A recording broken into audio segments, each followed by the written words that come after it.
We all know that food waste is a major problem, not just in the US, but around the world. But I'll throw out a couple statistics that I think sort of sets the stage for how severe this crisis is.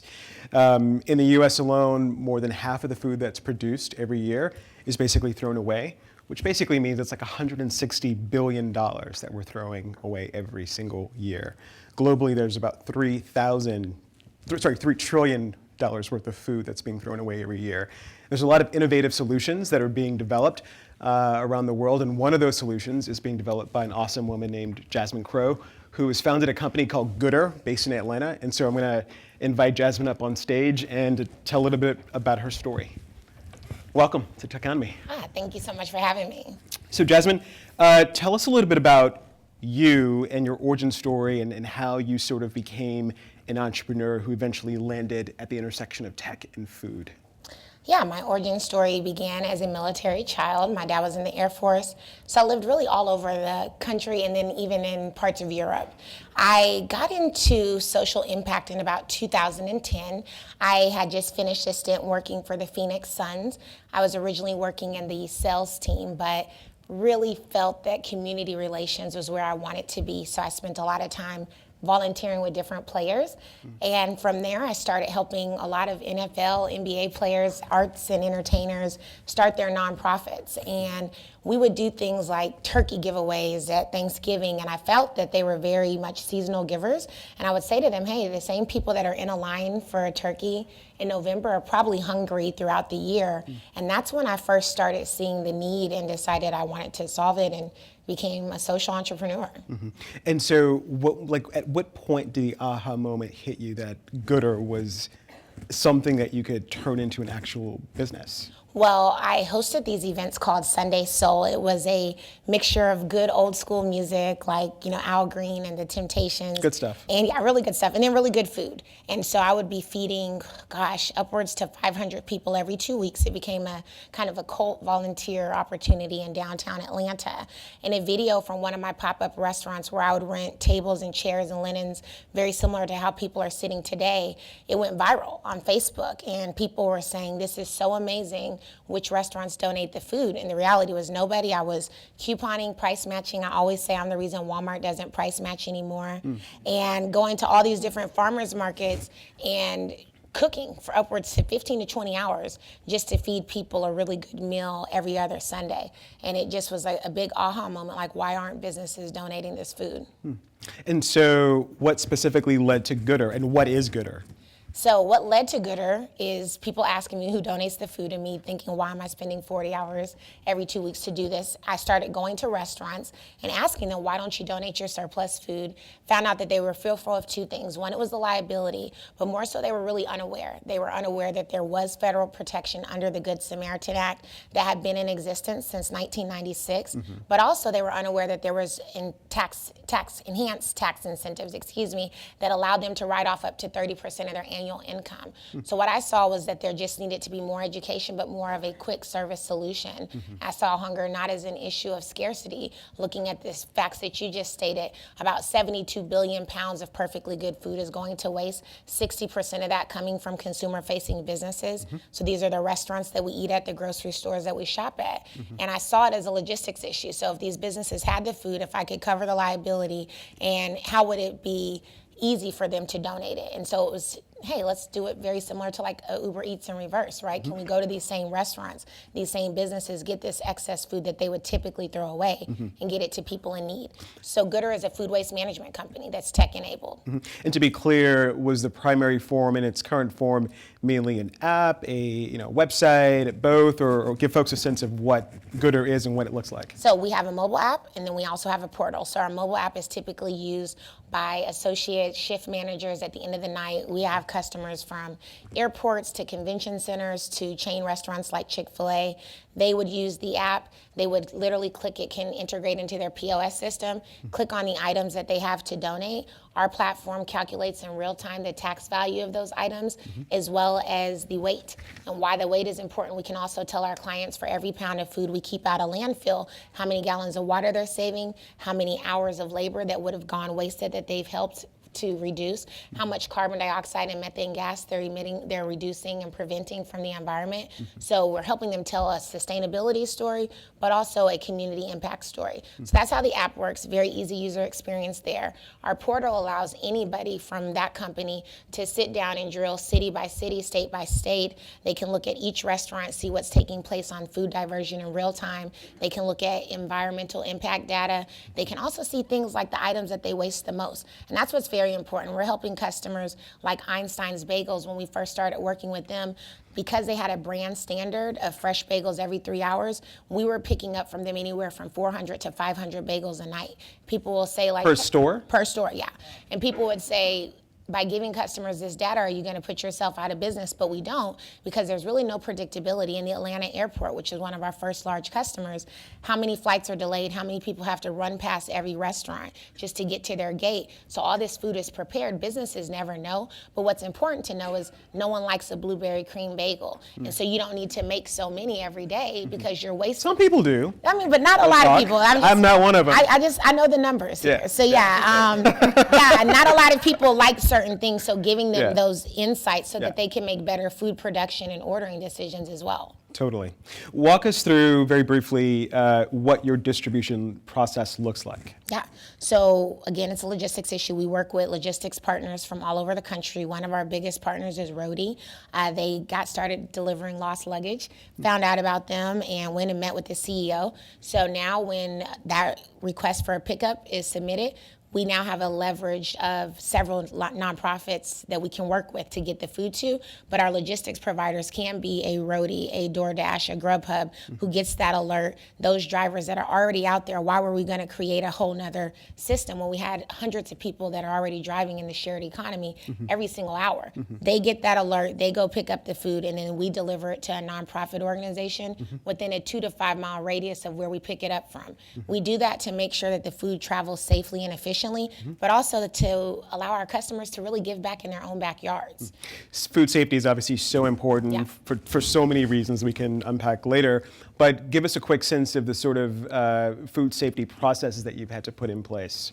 Yeah, it changes city by city. So we do a lot of R&D for every city that we launch in. Okay. We provide the customers with a QA. This is what we can accept. But we're also doing a lot of testing right now with some IoT where we can actually use RFID tags to measure temperature in transit. I really don't agree with that, though. So much food is delivered. The people right before me were talking about all these massive amounts of food that's getting delivered. No one's tracking food safety then. I think that that's an excuse that businesses try and use to not do the right thing. But now we're going to create this new technology layer that will measure food safety, and now there should be no more excuses. So we will measure food safety to its final transit point, but I don't think it's necessary. It's never been done before.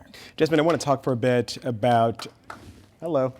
I want to talk for a bit about, some of the challenges you face growing your business. Yeah. How have you convinced potential clients to basically pay you to get rid of food that they're going to throw away anyway? Like, how do you even challenge that? I mean, well, they're not throwing it away for free. So it's like you're either going to pay Waste Management, Republic Solid, or whoever your waste provider is to throw the food away.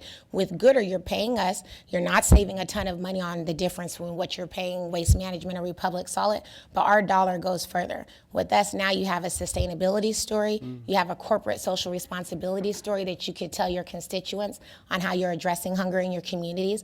And then you have a tax savings. We're saving these customers 50% of the fair market value of every single thing that they donate. So if they donate $110 pizzas, they're saving $5 per pizza. And so we're actually saving them for every dollar they spend with us up to 14. So that's really how we do it. Triple bottom line, you're either going to pay to throw it away, and that's the end of this story, or we're going to get this edible food out of landfill and tell a greater story with it. Talk briefly about getting investors to take you seriously. What was that process like? What was some of the skepticism you faced, and how did you puncture that skepticism? I think it's, wow, that's a tough question. You know, I became the 35th Black woman to raise $1 million in August of last year, and I think it was a Props, tough. right? Yeah. That's for real. We'll talk. It's a good thing, but it's a bad thing, right? In 2018, there's no reason why that I shouldn't have been the 1,000th Black woman to raise over $1 million in funding. It was extremely hard. It was hard because people would say things like, oh, we only invest locally. I was in Atlanta, Georgia. People do not have a true kind of statement of purpose, if you will, on how they invest. What they do is they have kind of a cheat sheet. We typically are going to look at men who maybe went to an Ivy League school. Let's take Stanford, for example. White male who's at Stanford, a technical co-founder. If they check all these boxes, the investor is thinking this company is going to be more likely to return me a positive investment. I couldn't change the color of my skin nor my sex, but what I could say is that I was solving a problem that no one else was solving. And I would say to those investors, hey, Juicero, which is a Wi-Fi enabled juicer, raised $140 million. I'm trying to raise $2 million to solve hunger. And people would not think it was a big business opportunity. And I would give them the same statistics that you ran down. It was a big opportunity. Food waste is a huge global problem. Once I got the first investor to say yes, everybody else came, and now investors are always emailing me. But what I did say was that, I didn't want to take money from anybody that didn't want to give money to me because of the color of my skin or because I was a woman. And I would have people say things like, if you had a white male co-founder, you would be smooth sailing. People would be throwing money at you. But it's like, I'm really solving this problem from an authentic place. I've experienced hunger firsthand, and what I'm trying to do is solve a problem that people like me experience. And when you don't know what it's like to go to bed hungry and wake up not knowing where your next meal is coming from, you're not gonna come to the same table trying to solve this problem. And so I didn't wanna go find someone so that I could check a box if they didn't have an authentic connection to the problem we were gonna solve. Well, your presence and success will open the doors for so many other people. I agree with that. So props to you. One more question before I open it up to one or two. Blockchain. Yes. So how is blockchain essentially helping? Let's get back to the original premise of the whole session. Essentially, how is blockchain helping to grow your business and ultimately reduce food waste? Well, two things. One, we use a smart contract with the nonprofits that receive the food from us. Once that food is delivered by a driver, they sign for it like they would a UPS package. That signature allows us to provide a donation receipt into our customers' portal. So now they have a record of every time food was donated and a donation receipt to match it. But it really was about having full transparency and a chain of custody on how that food was being handled. We also know that we're dealing with tax savings, and so we needed to have a hyperledger that couldn't be changed. We didn't want our customers to be able to go back and say the day that we donated 10 pizzas, add an additional 0 so that we can claim a greater tax deduction. We wanted to make sure that it was really tracked, and so that it couldn't be changed later, and that it had to be verified and show who that final recipient was. Yep. Last question for me truly is, what keeps you up at night as you grow your business beyond Atlanta and across the country and hopefully globally? Yeah. I think what keeps me up at night knowing that there's just so many more people that we've got to get food to. We have so much need. I mean, Gooder has requests in 47 states and 17 countries right now. And I get a lot of emails on a weekly basis from people that are like, hey, can you please come to St. Paul, Minnesota? I really need food. I need help. We are kind of disrupting an industry that's just been ripe for disruption for a long time, and that's both waste, but also the food donation process as well. Hunger hasn't been solved, and a lot of money goes into grants, and people donate at the registers in the grocery stores all the time. And you would wonder why we haven't solved this problem, and that's really what keeps me up is I believe that we will solve it. We use technology to deliver food to so many people, Postmates, DoorDash, Grubhub, Uber Eats. There's no reason why we're not using technology to deliver food to people in St. Paul, Minnesota that are emailing me that don't have access to food. We are so greedy in America, and we're so self-serving. And I think in a country where we're letting people we've never met before pick us up and drop us off at our houses, we need to make sure that we're using technology to do something that's good. And it continues to bother me that more people don't see this as an opportunity when many people are going to bed hungry. Thank you. One question from the audience before we transition. Please introduce yourself. Hey, I'm Paul Lightfoot from Bright Farms. Thanks for your story and congratulations. It's hard to start new businesses, but particularly hard to start ones that you're making other businesses do things differently. So huge congratulations to you. My question is, when you move into St. Paul or other markets, do you have to have a physical presence? Like, do you have to have warehouses or trucks or any of the vehicles? Or can it scale digitally like an Uber could? Yeah, very great question. We're very asset light, so we don't have warehouses, we don't have trucks. we leverage, again, the shared economy, working with logistics partners that are already out there. And so now we are in 6 cities. We'll be in 10 by the end of this year, hopefully 20 by next year with our first kind of launch into Canada. And it's a very easy turnkey for us. We're going into markets where we already have drivers, and all our job is connecting the businesses that have this food with the nonprofit organizations that need it. Just kind of, we are kind of the conduit to solving hunger. Awesome. Is there one more question for Jasmine?